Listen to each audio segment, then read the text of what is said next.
show you how to make a really good solid wood door for less than £25. A door like this is usually about £80–100. This is rock solid and less than a quarter of the cost. If you're anything like me, the most daunting bit would be doing the whole door lock mechanism, but it's much easier than you think. I've got these 4.5 inch by 1/2 inch timbers for about £2 each. They're 3 meters long and you're going to need about 9 a door. My doors are a bit wide. You probably get away with 8 with a standard door. Some real basic tools: hole saw, drill, circular saw or hand saw, a lock, hammer and a chisel. I would recommend just cutting all your wood at once. Offcuts are going to become the bracing on the door. So now, really simple. You take the square edge of the square wood and just line up the corners, and that is going to pretty much give you a guaranteed 90-degree corner. And then all you're going to do, screw, making sure the top square edge is level with this. Whack it together top and bottom, and then we'll double check the square with a tape measure.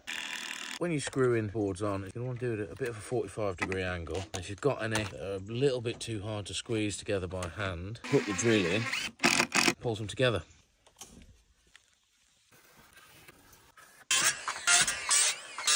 You're probably going to want to just double check your square again. Once this is on, it's fully locked in position. Then there'll be zero movement diagonally in this door. I also need to point out to you the diagonal direction in which these need to go. Whichever side you plan on having your hinges mounted to, they need to point towards that and towards the bottom of the door. So we're having diagonals away from the bottom hinge there, and if you imagine a hinge on the middle, away from that hinge too.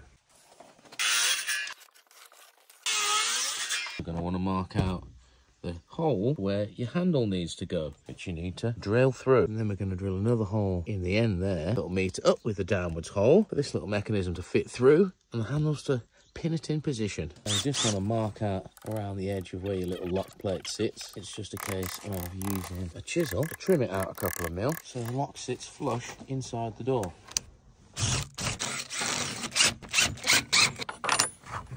Last bit to do, put the hinges on, then we can hang the door. That's as simple as buying a big hinge, lapping it on the edge and screwing it down.